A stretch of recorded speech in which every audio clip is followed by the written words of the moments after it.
Hello everyone, welcome to my new channel Shalpa's vlog. নতুন একটি video আনার জন্য তোমাদেরকে স্বাগতম জানাচ্ছি। তো তোমরা ভিডিওটি দেখবে, লাইক করবে আর ভালো লাগলে সাবস্ক্রাইব করে দিবে চ্যানেলটাকে। এখানে আছে আলু, পেঁয়াজ, লঙ্কা, আদা, তেজপাতা সব সাজিয়ে নিলাম। দিদি কেটে দিয়েছে তাড়াতাড়ি হবে জন্য, তাই আর কি। দিদি বললো আর কি লঙ্কা কম দে, ভাগ্নি খেতে পারবে না তো ঝালে, তাই বললো। তারপরে এই যে আমি কড়াই বসিয়ে তেল দিয়ে দিলাম, তেলটা অল্প গরম হলে তারপরে আলুটা ভেজে লাল লাল করে তারপরে উঠিয়ে ভাবলাম যে জিরাটা অল্প বেটে নিয়ে আমি, আর এদিকে বৌমা বললো যে না তোর বাটতে হবে না, আমি বেটে দিই তাড়াতাড়ি হবে, তাই আর কি বৌমাই বেটে দিল আমাকে। ওর আমি এখানে মাংসটাকে ম্যারিনেট করে নিলাম, সব কিছু আগেই দিয়ে দিলাম, তো দিয়ে আর ভিডিও করা হয়নি। বানাই সবকিছু আগে দিয়ে ম্যারিনেট করে কিছুক্ষণ রেখে দিই। আজকে আমি দেখো নুন দিতে ভুলে গেছি, কি একটা কাণ্ড করলাম।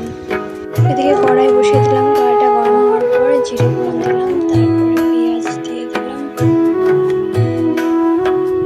লাল লাল করে ভেজে নেব। ভেজে নেওয়ার পরে লঙ্কা দিয়ে দিলাম, এদিকে দেখো দিদি আবার অনেকগুলো লঙ্কাগুলো ফেলিয়ে দিলাম।